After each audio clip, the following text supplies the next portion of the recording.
UFC 320 udah resmi jadi salah satu event paling hype di tahun 2025, teman-teman.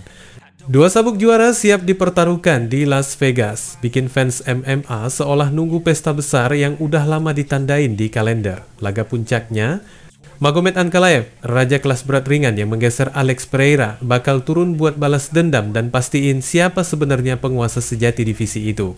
Tapi sebelum mata fokus penuh ke duel para monster light heavyweight, ada satu lagi laga yang sama panasnya malah bisa dibilang lebih teknis dan penuh intrik. Merab Dvalishvili lawan Cory Sandhagen buat sabuk bantamweight.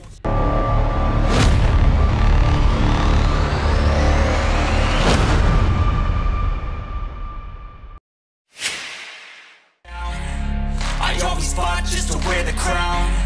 I'm off at these fucking clowns who were all taught they deserve an ounce. It's only worth it if you work for it. Nah, khusus duel 135 pound ini, banyak yang udah pasang taruhan dan spekulasi. Lo tahu sendiri, divisi bantamweight UFC emang lagi brutal banget. Dari dulu, tiap ada juara, selalu ada penantang yang bisa bikin singgasana goyah kapan aja. Dan kali ini, Dvalishvili yang udah 3 kali berturut-turut berhasil mempertahankan gelar sepanjang 2025, balik lagi dengan misi nunjukin kalau dia bukan sekadar juara sementara, tapi emang penguasa baru setelah era Sean O'Malley tamat. Merab Dvalishvili, petarung asal Georgia berusia 33 tahun, udah jadi figur penting sejak dia sukses ngehajar Sean O'Malley di UFC 306 September 2024 lalu. Waktu itu, banyak yang nganggep dia underdog, tapi ternyata gaya gulat pressure tinggi plus stamina gak habis-habis bikin O'Malley kehabisan cara. Dan lo bayangin, kemenangan itu bukan cuma ngehentikan hype Sugar Show, tapi juga bikin Dvalishvili masuk ke jajaran elit dengan 11 kemenangan beruntun. Padahal, awal karir Merab di UFC nggak mulus. Waktu debut dia langsung kena mental gara-gara kalah 2 kali beruntun dari Frankie Saenz dan Ricky Simon. Banyak yang mikir hype dia bakal mentok di level regional doang, tapi nyatanya sejak 2018 dia jadi mesin kemenangan. Satu persatu nama besar dilibas. Marlon Moraes yang sempat jadi kandidat juara, legenda Jose Aldo yang digilas dengan pace gila, sampai Peter Yan dan Henry Cejudo pun masuk daftar korban. Dan puncaknya, 2 kali ngalahin Sean O'Malley, termasuk yang terakhir di UFC 316 lewat submission ronde 3, bikin posisinya sebagai champion makin kokoh. Apalagi setelah dia ngasih Umar Nurmagomedov kekalahan pertama di UFC 311. Itu ibarat statement gede, dan sejak saat itu, nama Merab makin berat buat digangguin siapapun. Di sisi lain teman-teman, lawannya kali ini, Cory Sandhagen, juga bukan sosok sembarangan. Sejak masuk UFC tahun 2018, dia udah ngasih warna baru di divisi bantam lewat gaya striking unik, banyak footwork, timing presisi, dan kreativitas serangan. Dia awalnya naik daun setelah menang beruntun atas John Lineker sama Rafael Assunção. Sayangnya, hype itu sempat kebendung waktu ketemu Aljamain Sterling. Sterling ngunci dia di ronde pertama lewat submission, dan dari situlah perjalanan penuh pasang surut dimulai. Tapi teman-teman, jangan salah. Dari kekalahan itu, Sandhagen bangkit lebih berbahaya. Kemenangan highlight reel lawan Marlon Moraes dengan spinning wheel kick KO bikin dia viral. Gak lama kemudian, Frankie Edgar yang jadi legenda malah tumbang cuma dalam 28 detik gara-gara flying di Sandhagen. Jadi bisa dibilang, Cory ini salah satu striker paling mematikan di bantam dengan gaya main yang unpredictable. Sayangnya, rekor dia juga agak naik turun. Pernah kalah tipis dari TJ Dillashaw, terus gagal ngerebut sabuk interim lawan Peter Yan di UFC 267 meski performanya gokil dan malah dinobatin jadi fight of the night. Habis itu, dia coba bangun lagi dengan 3 kemenangan beruntun lawan Song Yadong, Chito Vera, dan Rob Font. Tapi semua itu mentok waktu dia ketemu Umar Nurmagomedov di Agustus 2024. Cory kalah angka di laga eliminasi sabuk, bikin jalannya menuju title shot makin berliku. Untungnya dia nggak butuh waktu lama buat balikin momentum. Mei 2025, Sandhagen ngehajar mantan juara flyweight Deiveson Figueiredo lewat TKO. Kemenangan itu jadi semacam pengingat bahwa Cory masih hidup, masih relevan, dan masih lapar buat sabuk. Dengan peringkat resmi di nomor 4 bantamweight UFC, wajar banget dia jadi lawan pilihan buat ngetes ketahanan Dvalishvili sebagai juara. Kalau lo lihat gaya pertarungan, duel ini bisa jadi benturan filosofi. Dvalishvili dengan tekanan konstan, tak kenal lelah, selalu ngejar takedown, bikin lawan frustrasi dan gak sempet nafas.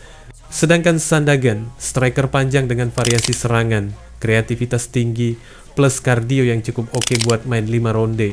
Pertanyaannya, apa Sandhagen bisa jaga jarak dan bikin Dvalishvili frustrasi, atau malah justru kejebak jadi korban pace brutal yang bikin banyak lawan sebelumnya nyerah mental?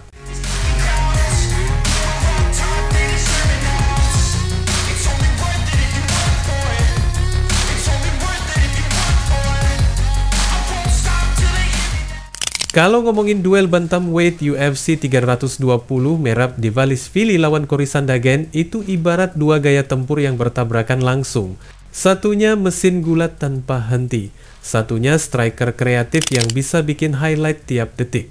Jadi sebelum kita ngebahas siapa yang lebih berpeluang, mari kita bongkar dulu senjata dan titik rawan masing-masing. Merab Dvalishvili bisa dibilang monster kardio paling gokil di UFC sekarang. Julukannya The Machine itu bukan sekadar gimmick teman-teman. Dari awal ronde sampai ronde 5, pace-nya sama aja, nempel, banting, hajar. Dia suka banget ngehajar lawan lewat chain wrestling, ngejar takedown terus-terusan, bikin lawan capek dulu sebelum dipretelin. Rekornya nunjukin jelas, O'Malley 2 kali disiksa, Petrian frustrasi nggak bisa ngapa-ngapain, sampai Umar Nurmagomedov yang dikenal grappler elit pun dipaksa ngerasain kekalahan pertama. Jadi keunggulan utama Merab ada di volume takedown, kontrol grappling, dan daya tahan fisik yang abnormal. Tapi jangan salah, Merab bukan tanpa kelemahan. Striking dia masih mentok di level cukup buat buka pintu ke takedown. Dia bukan tipe yang bisa ngasih KO highlight. Kalau lawan bisa jaga jarak dengan disiplin, peluang Merab buat masuk bisa kesulitan. Selain itu, gaya mainnya yang super agresif bikin dia kadang buka celah buat counter. Artinya, striker tajam bisa punya momen emas kalau bisa baca timingnya. Sekarang geser ke Cory Sandhagen teman-teman.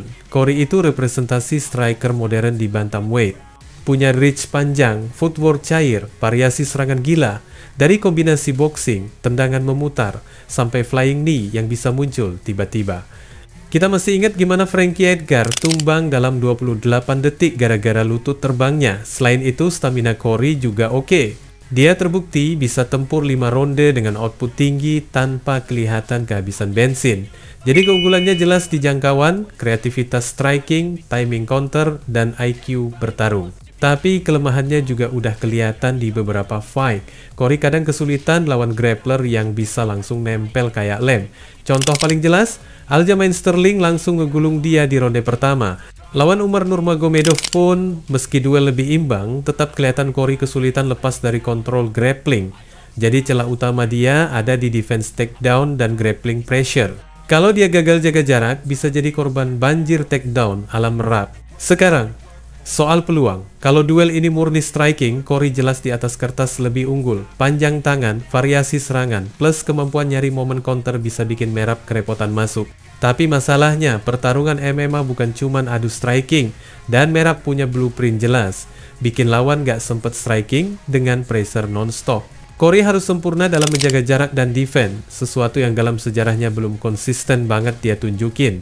Kesimpulannya, Merab Dvalishvili punya peluang lebih besar karena gaya gulatnya udah terbukti jadi senjata penghancur di level elit. Cory tetap punya jalan menang, entah lewat counter KO atau bikin Merab frustrasi dengan footwork, tapi itu jalannya lebih sempit. Kalau fight ini jalan penuh 5 ronde, mayoritas prediksi condong ke Merab lewat keputusan juri atau bahkan submission di ronde-ronde terakhir. UFC 320 bakal jadi ujian paling berat buat Cory. Kalau dia bisa bikin The Machine mogok, maka dunia bantamweight bakal kebuka lagi. Tapi kalau enggak, kita bisa makin yakin kalau sabuk 135 pon bakal lama nongkrong di pinggang Dvalishvili. Wassalamualaikum warahmatullahi wabarakatuh.